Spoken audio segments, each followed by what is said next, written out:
What's happening, listeners? Asian Voice here. The amount displayed everywhere is irrelevant. If $80 concerns you, you're distracted. You're polishing brass while the vessel capsizes. The genuine headline isn't the number flashing before your eyes. What truly matters carries far more weight than any figure hovering around the $80 mark. That's merely surface noise, a distraction from the earthquake happening beneath our feet. The actual story centers on one individual, one statement, and that statement originates from Elon Musk. During our fixation on price movements, while trading algorithms battled over fractions, one of Earth's wealthiest individuals, Tesla's chief executive, the leader of our planet's dominant solar power corporation, stepped onto X, the platform previously known as Twitter, and delivered 4 words that fundamentally altered this market's direction permanently. His response to coverage regarding the shortage situation read simply, "This is not good.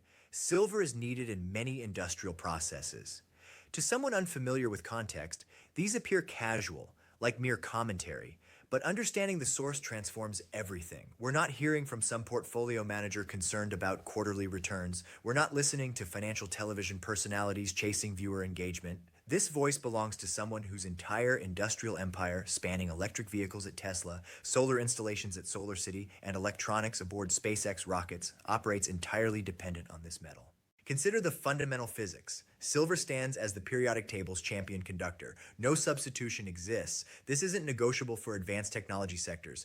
High-efficiency solar panels require silver paste without exception. EV battery management demands silver contacts universally. Physics refuses compromise. Therefore, when Musk declares this problematic, his concern transcends pricing. Cost doesn't matter whether the metal reaches $79 or $100. His wealth provides unlimited purchasing capacity. His genuine worry centers on availability itself. His statement translates directly, "Procurement worries me. Supply chain vulnerability concerns me. The paper trading system deceives while physical inventories vanish." This marks the narrative's transformation point. Throughout the previous 5 years, we've engaged in financial combat. Silver enthusiasts versus banking institutions, retail participants versus short sellers. A contest of paper leverage, forced liquidations, and coordinated buying pressure. We desired upward price movement. They pushed for declines. Pure gambling. Yet starting this morning, financial warfare concludes, industrial warfare commences. When the world's largest industrial silver consumer publicly recognizes shortage conditions, we shift from speculation into survival mode. Tesla cannot manufacture silver through printing. They cannot derivative their path around scarcity. Without physical material, production halts. Halted production crashes stock values. Crashed stocks destabilize the empire. Musk carries effective short exposure to physical silver, short in the sense of requiring what he lacks. Unlike banking institutions settling through cash, Musk must settle using actual metal. Comprehend this distinction? When JP Morgan holds short positions and prices climb, they experience monetary losses. They issue payment, painful but survivable. When Tesla faces shortage conditions and supply exhausts, they forfeit production capability. They cease functioning as viable manufacturers of future technology. His tweet therefore signals every technology sector executive, from Tim Cook at Apple to Samsung's leadership to Korean battery manufacturers, that the scramble initiates now. He effectively fired the starting gun for massive corporate accumulation. Previously, these corporations operated under just-in-time inventory philosophy. They maintained several weeks' worth of material because they trusted the established system. They trusted London storage facilities. They believed metal procurement remained perpetually accessible through simple dealer contact.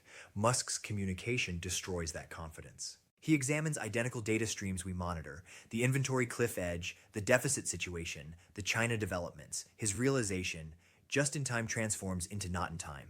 Consequences? Samsung reads his statement. They panic. They contact their refinery demanding, "Double our 2026 order. Actually triple it and vault it ourselves, not through you."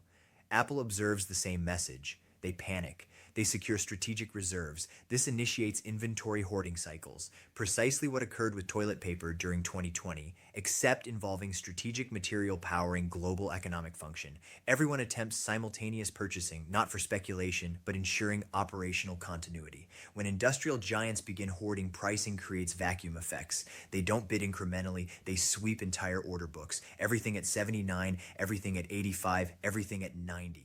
This explains today's 79.57 peak. Markets front-run inevitable corporate panic. Algorithms recognize that Musk doesn't comment on commodities without material problems existing. They understand his supply chain intelligence exceeds anyone's globally. If he identifies shortage, shortage exists. Honestly, Musk isn't merely observing, he catalyzes events. Remember his Bitcoin addition to Tesla's balance sheet? Bitcoin doubled within weeks. We're hearing whispers, supported by his tweet, suggesting Tesla may pursue direct stakes in mining production or physically stockpile material hedging against shortage. If that announcement drops, if filings reveal Tesla purchasing physical silver, $100 isn't the target. 100 becomes the floor. Therefore, the 79.57 all-time high isn't bubble territory. Markets awaken, recognizing pricing has remained too depressed for incentivizing new supply across decades. Current users now pay consequences. Silver endured treatment as paper plaything for 40 years. Today reclaims status as critical strategic asset. Pricing rises because actual users realize sellers, the paper markets, have lied about availability. But here's the frightening element. Musk's alarm isn't just about general supply shortfalls. He isn't simply analyzing mining charts and calculating. He's focused on one specific calendar date, arriving in fewer than 4 days. He knows something mainstream coverage ignores. He knows that January 1st, 2026 activates history's single largest silver market disruption. He knows the world's largest refined silver producer prepares to lock gates. Musk's tweet responded to this specific news. He understands the China export licensing system isn't mere bureaucratic restructuring. It's blockade implementation. When you grasp what China intends, the specific thresholds, credit requirements, supply nationalization, you'll comprehend why Elon Musk worries. You'll understand why $79 silver represents opportunity, because Beijing's current actions constitute checkmate against Western industrial infrastructure. They're not just tightening markets, they're capturing them. This leads us into this new policy's details because the fine print absolutely terrifies anyone requiring silver outside China. This represents the specific nightmare keeping Elon Musk awake currently. Not vague feelings about depleting mines, a specific hard deadline striking global supply chains in exactly 4 days. January 1st, 2026 marks when game rules change permanently. China, the world's dominant refiner and processor, officially implements new export licensing for silver. Normally, export license suggests boring paperwork, bureaucrats stamping forms. Don't be deceived. In Chinese Communist Party language, export license politely substitutes for blockade. We've analyzed this new regulation's fine print. It's designed accomplishing one thing: strangling global markets while hoarding domestic supply. Requirements activating next week. Qualifying for silver export licenses out of China demands companies prove two things. First, annual production capacity minimally reaching 80 tons. Second, establish credit lines approximately 30 million US dollars. Why do these specific numbers matter? They're guillotines, designed severing small and mid-sized export market heads. Hundreds of smaller refineries, trading houses, independent brokers who previously supplied Western markets with silver become instantly disqualified. Too small, insufficient volume, inadequate credit lines. Overnight, they're banned from selling material to Apple, to Tesla, to Samsung. Where does their silver go? Cannot leave the country, therefore stays in China. Floods local Shanghai markets, goes directly to BYD, to KTL, to Chinese solar giants. This represents calculated resource nationalism. China effectively declares, we produce solar panels, we produce EV batteries, we need the silver. Why should we export our strategic advantage to the West? This exact playbook mirrors their rare earth metal strategy a decade ago.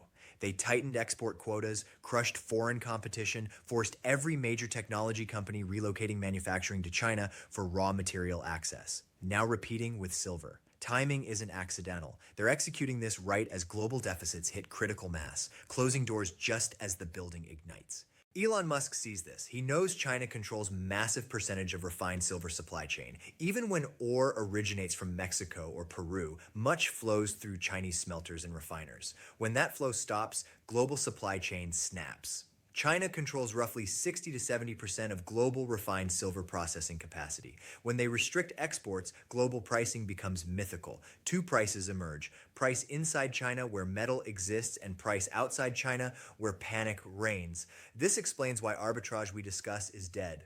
Western traders used to claim, if silver is expensive in London, we'll simply buy from Shanghai and ship over. Not anymore. You can't ship over. You lack the license. You're not state-approved entities. Metal is trapped. This creates physical iron curtain. One side, China's industrial machine gets priority access. Other side, Western industry, Musk's industry, fights for scraps in markets that just lost their biggest supplier. This explains why the 79 price tag just begins. Markets attempt pricing a supply shock that hasn't officially started yet. January 1st is the start date. What happens in February when US electronics manufacturers attempt ordering their usual shipments from Chinese suppliers and receive force majeure notices? When they realize they can't acquire metal at any price because governments won't issue stamps, they'll turn to COMEX, they'll turn to London. But as we know, those vaults are already draining. Chinese export ban forces all Western demand into Western vaults, which accelerates the squeeze, concentrates panic into New York and London, transforms shortage into crisis. And you must ask yourself, why now? Why January 1st, 2026? Because China sees the numbers too. They observe the deficit. They see global demand hitting 1.24 billion ounces while supply stagnates at 1.01 billion. They see the 250 million ounce gap. They know that in deficit situations, whoever holds physical metal wins. They're securing their lifeboat before ship sinking. They're ensuring that regardless of price levels, their factories continue operating. This is what Elon Musk meant by "this is not good." He isn't worried about chart prices. He worries about Texas and Berlin factories stopping because they can't acquire necessary conductive paste. He's realizing the free market for silver disappeared, replaced by state-controlled market where access is privilege, not right. This leads us directly into fundamental reality that financial world ignored too long. For decades, Wall Street told us silver was just volatile rock. They told us it was a pet rock. They told us it didn't matter. But industrial data tells different story. Data tells us silver is modern economy's oxygen. And right now, oxygen supply is being cut off by the one country controlling the valve. We need examining industrial reality of this market because the structural deficit isn't theory. It's mathematical certainty about to collide with this export ban in the most violent manner possible. You must understand China's export ban is just the match. The dynamite pile has been building for 5 years. Even before they decided nationalizing their supply, global silver markets were mathematically broken. We need discussing structural deficit because this is the data point transforming Elon Musk's "this is not good" tweet into prophecy. For the last 5 consecutive years, the world has consumed more silver than it produced. This isn't temporary glitch, not supply chain bottleneck caused by ships stuck in Suez Canal. This is geological reality. In 2025 alone, global demand for silver surged to 1.24 billion ounces, but global mining supply, it flatlined at 1.01 billion ounces. Do the math. That's nearly 250 million ounce gap in single year. Where did that extra silver come from? It came from above ground stockpiles, came from vaults in London and New York, came from recycling. But you can only drain a bathtub for so long before hitting the porcelain. And right now we're scraping bottom. Now, usually when a commodity gets too expensive, markets find substitutes. If copper gets too expensive, builders switch to aluminum piping. If platinum gets too pricey, car makers switch to palladium for catalytic converters. Wall Street assumes the same thing will happen with silver. They think if silver hits 100, Tesla will just use copper. They're wrong. And this is where physics enters. Silver is not just shiny metal. It's the single most electrically conductive element in the known universe. Conducts electricity better than copper, conducts better than gold, possesses highest thermal conductivity and highest optical reflectivity of any metal. In the world of high-efficiency electronics, in the world of EV batteries, 5G towers, and advanced solar panels, you cannot compromise on conductivity. If Elon Musk switches contacts in Tesla battery from silver to copper, efficiency drops, range decreases, heat increases, car becomes worse. If solar panel manufacturer switches from silver paste to copper paste, panel generates less power. In the race for energy dominance, good enough isn't an option. You need the best, and the best is silver. This explains why industrial demand now constitutes 50 to 60% of entire silver market. Think about that shift. 50 years ago, silver was for photography and silverware. It was precious metal. Today, it's strategic mineral. It's the DNA of green energy revolution.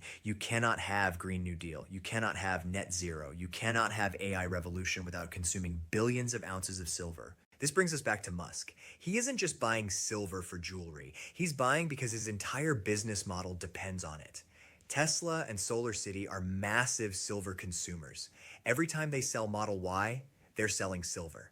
Every time they install solar roof, they're installing silver. Musk knows he's effectively world's largest naked short on physical silver. He's sold millions of cars and panels requiring silver in the future, but hasn't mined the metal yet. So when he sees China, the country refining vast majority of world silver, locking gates on January 1st, he realizes his supply chain is naked. He realizes the 250 million ounce deficit is about to become 400 million ounce deficit because Chinese supply is no longer available to the West. This transforms buyer psychology. For the last decade, industrial buyers were price sensitive. If silver went up, they bought less. Now they're price inelastic. If you need silver finishing a $50,000 electric car, you don't care if silver costs 25 or 100. Silver cost is tiny fraction of total vehicle cost, but without it, vehicle doesn't run. You'll pay any price acquiring metal. It's about chief procurement officers at Samsung, Apple, and Tesla screaming at suppliers to secure metal before competitors do.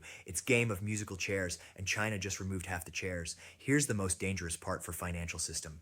While industrial demand explodes to 1.24 billion ounces, paper market, futures market in New York still pretends silver is abundant.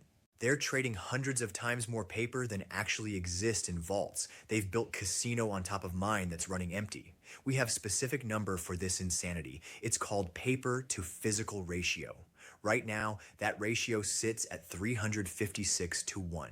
That means for every single ounce of real silver sitting in vault, there are 356 people holding paper claiming to own that ounce. What happens when Elon Musk and Samsung and Apple decide they don't want paper anymore? What happens when they demand physical metal because they need putting it into factory? The 356 claims collapse into one. 355 people get nothing. One person gets metal. This is death of paper scenario. And with China export bans starting in 4 days, we're about to see exactly what happens when paper promises collide with physical wall. In the next part, I'm going to break down this 356 to 1 ratio and explain why COMEX is effectively fractional reserve crime scene about to be exposed by industrial giants. Paper market is dying, physical market is taking over, and price is about to reflect reality. And if you think physical deficit is terrifying, you need looking at paper market because this is where crime scene is located. This is where greatest illusion in financial history is about to be shattered by brute force of industrial necessity. We have specific number defining this illusion. It's the paper to physical ratio. Right now, according to latest data from US Debt Clock and industry analysts, that ratio sits at approximately 356 to 1. I want you really visualizing what that number means. Imagine warehouse with single 1 ounce silver coin sitting on table in center of room. Now imagine line of 356 people standing outside that warehouse. Every single one of those people holds paper. That paper says, I own 1 ounce of silver stored in this warehouse. They all paid for it. They all believe they own it. Bank told them it was there.